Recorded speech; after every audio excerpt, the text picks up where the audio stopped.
namni tokko karaa saniin baay'ee jechuun atis karaa saniin baatee milkoota jechuun miti waan dandeettu adda baastee yoo hin beekini kennaa kee adda baastee yoo hin beekini kanas keessa seentaa sanis keessa seentaa sanis keessa seentaa waan addaa fiduu hin dandeettu yookaan waan sarratti dhiibbaa uumtee akka addunyaarra warra laakam keessa galuu hin dandeettu sababi isaa maali jechuun kennaa kee adda baastee waa irratti hojjetuu dhabdeef hin danda'a jedhis ke duwwaa bu'aan qabu hin beeka jedhis ke duwwaa bu'aan qabu maani wanni bu'aa qabu jennaan irratti hojjetuudha kaatee irra guddifachuudha.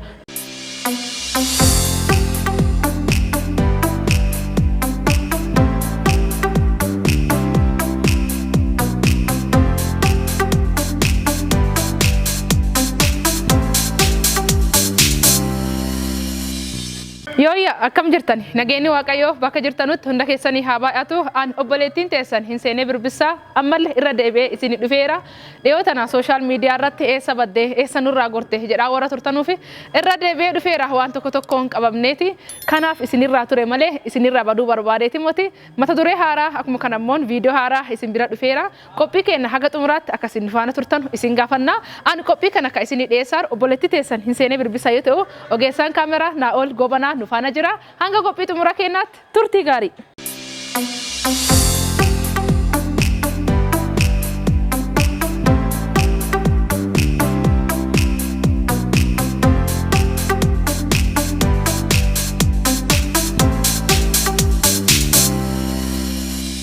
Ayyaan daawwattoota keenya akkam jirtan nageenyi waaqayyoo bakka jirtanutti hunda keessanii haa baay'atu jedhee ammallee irra deebi'ee isin bira dhiyaadheera.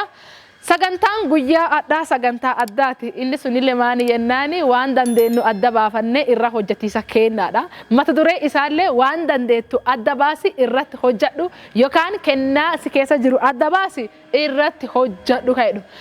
nama gosa lama laala tokkoffaan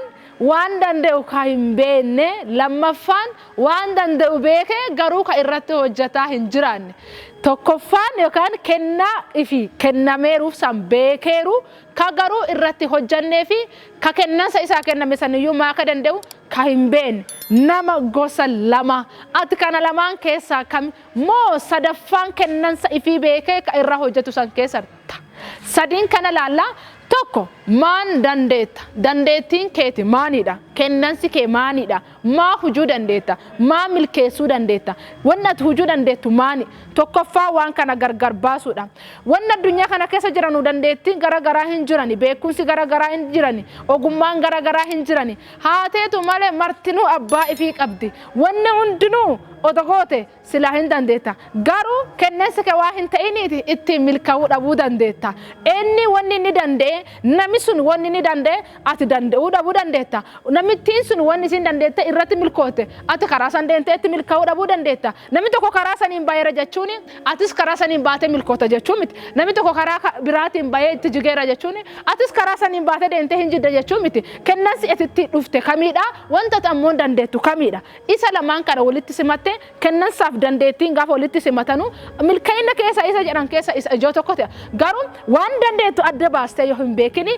kennaa kee adda baastee yoo hin beekini kanas keessa seentaa sanis keessa seentaa sanis keessa seentaa waan addaa fiduu hin dandeettu yookaan waan sarratti dhiibbaa uumtee akka addunyaarra warra laakam keessa galuu hin dandeettu sababi isaa maali jechuun kennaa kee adda baastee waa irratti hojjetuu dhabdeef tokko tokko maa akka danda'u sirriitti beeka garuu irratti hojjetu kanaafu yoo ati gaafattu akkasidha odoo waan kana keessa seeneeti baay'ee hojjedha irra milkeessuu hin danda'a hojii kana hojjedheeti akka mala dandeetti irratti qaba garuu jedhee dhaabsisa akka mala akka dandeettu nu itti himisi keeti dandeettii keeti ibsuu hin danda'u waan kana odoo seeni anfa nama kanaan caala hojjechuu danda'a jettee himisi keedu waan faayidaa hin qabu nama kanaan caala ka dandeettu waan kana ka dandeettu ega beetteen duuba sadarkaa lammaffaa fudhatu qabda maani jennaani ega waan saa ka dandeettu beette ega kennansi sun akka ta'e beette wanna ati godhuu qabdu maani beekis keedu waan maan bu'aa qabu waan saa ega beetteen duuba tarkaanfii irra fudhatuudha adhumaan kaatee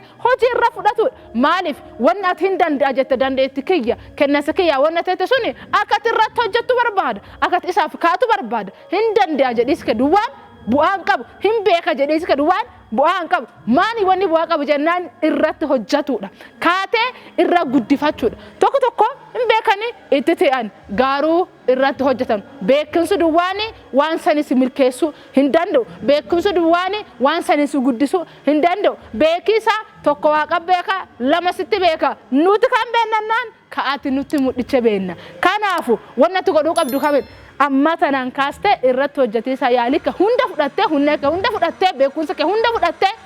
arshikeeti waan qabdu hundaanu kaate waan dandeettu sarratti xiyyeeffannaa goote adda baafattee irratti hojjechuu kennaasa si keessa jiru farfannaa kamale dande'abe jette dandeettee ka dandeettu faaroo baay'ee qabdu himiisi ke duwwaani bu'aan qabu osoo barsiisee kamale dande'abe odo barsiiseeti ani jette himiisi keeti bu'aa hin qabu odo hojii tana keessa hojjadhe ani odo gaazexummaa keessa hojjadhe ani odo walaleesse annama kanaan caala walaleessa kun dhaggi waan qabu jette waraqata baay'ee mudhisiisi keeti namoota sibira jiranu lama saditti ambi waan kana isaan caala dande'a ture awaan kana isaan caala isiin caala hojjetuu dande'a ture hojii tana do hojjadhe akamale irratti milka dandeettiin kiyya daldalummaadha irratti hojjanne mal odo biology kana hojjadhe odo barumsa hojjadhe namni nagamu jiru akamale dande'a jette dandeetti keeti duwwa beekis bu'aa hin qabu sadarkaan lammaffaan maanii ka godhuu qabdu ega dandeetti keeti beetteen duuba addaa tana akka dandeetti san irratti hojjattu ega beette itti amanteen duuba irratti cimtee hojjatiisa waan hin beeka jettu san keessi keega sitti hime miirri keega sitti hime lammaffaa wanna tu godhuu qabdu ega akka waan kana dandeettu amante irratti hojjechuudha wanna kana godhuu qabu akkami waan kana ittiin deemuu danda'a akkami waan kana irratti hojjechuu danda'a addaa kana maan godhuu qaba boruu kana maan godhuu qaba itti aasee iftaan maan godhuu qaba jettee sadarkaa irra keette yoo irratti deddeebitee hojjette yoo irratti garagagaltee hojjette dandeetti guutuun qa'uu dandeetta akkuma kana ammoo waan si keessa jiru sanii dhalootaa fi namootaa fi ifii fi biyyaaf ittiin ga'uu dandeetta yoo maan teete yoo beette qofaa mute yoo maan goote beettee yoo irratti hojjatte beettee yoo irratti kaate beettee yoo irratti tarkaanfii fudhatte takkattumaanu karaa milkaa'ina keessa isa tokko teete irra deemuu dandeetta kanaaf wanna adda isiniin jedhuu barbaade maaniidha dandeetti keessan beekaati achi irratti hojjadha hundinuutu dandeetti keessanii mote waan hundinuu waa waamamtaneef mote faarfannaan kee yoo hin ta'in ittiin seenin ittiin kasaarta muluu irratti ittiin hin turfitu wanna ittiin turfitu dandeetti keeti yoo adda baafatte irra beektu qofa malee wanta hunduu waamu yaalteef waa hunda waan keessa seenteef ittiin hin milkootu wanna ittiin milkootu karaa gabaabinaan odoo ittiin rakkatin odoo hin fadhaasin odoo hagas mara ittiin rukkisin gabaabummaan kasitti tolee ka bareede ka jireenya ka jijjiire ka namoota hedduu jijjiiruu danda'u inni sun dandeetti keeti ogummaa keeti beekumsa keeti akkuma kan waa uumamteef adda baachee beekisa keeti karaa barumsaatiin karaa jireenya ittiin jiraatu amalaatiin akkuma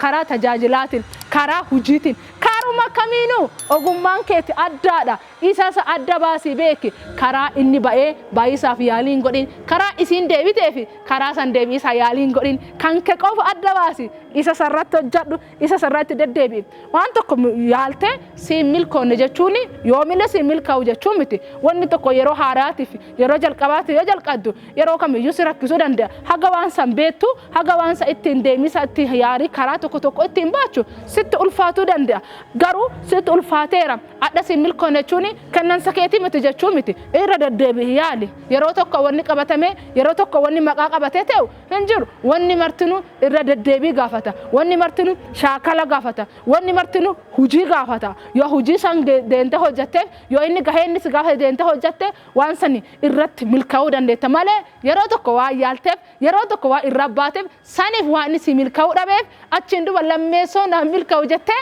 gadhaa irra kutachuun hin barbaachisu irra deddeebitee yoo irra yaalte irra deddeebitee yoo irra hojjatte irra deddeebitee yoo irra deddeebitee yaadde waan san bira geettee milkaa'inaa fi ga'uu dandeetta karaa kamiinuu kennansa keessa adda baafadha maan danda'a maan hin dandeen maan beeka maan hin beekne maan godhuu qaba maan godhuu hin qabne jedhi gargar baasii beek yoo isa gargar baastee beekte irratti hojjatte karaa gabaabaati ittiin bira geetta yoo san ta'uu dhibaatte nama waan ta'e danda'u nami qooda waan kana hojjate sila hin danda'a jedhane ka himanii nami tokko lama si himee dabaruu teeta malee ta addunyaan si hintu ta'uu hin dandeettu waan beekuu dandeettu adda baasii beeki beettee qofa hin ta'in irratti hojjadhu.